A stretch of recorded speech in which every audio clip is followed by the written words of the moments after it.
मानना इसकी नियत में खोट नहीं है। ये जो भी करती है हम सबकी मदद करने के लिए ही करती है, पर इसकी वजह से मेरा हक मारा जाए कि मैं साफ शब्दों में कहती है कि वह मानती है अवनी की नीयत खराब नहीं है और उसने जो भी किया परिवार की भलाई के लिए किया, लेकिन उसके कारण उसका हक छीना जाए यह वह कभी बर्दाश्त नहीं करेगी।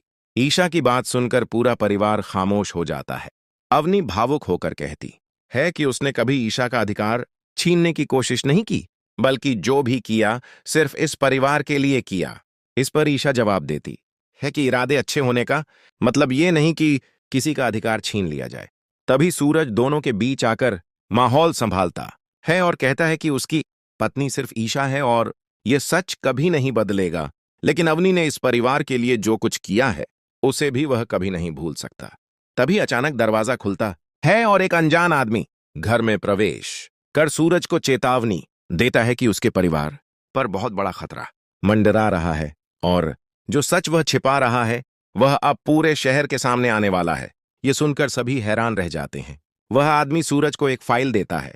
जैसे ही सूरज फाइल खोलता है उसके पैरों तले जमीन खिसक जाती है और वह घबरा कर कहता है, नहीं, यह नहीं हो सकता। ईशा फाइल छीन कर देखती है और कांपती हुई कहती है कि अगर यह सच बाहर आ गया तो उनका सब कुछ खत्म हो जाएगा।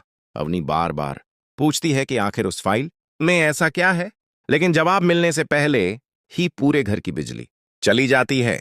जब दोबारा लाइट आती है तो फाइल रहस्यमय तरीके से गायब हो चुकी होती है। आखिर उस फाइल में कौन सा ऐसा राज छिपा है और क्या यही सच सूरज और ईशा को हमेशा के लिए अलग कर देगा? यह जानने के लिए देखिए अगला रोमांचक एपिसोड।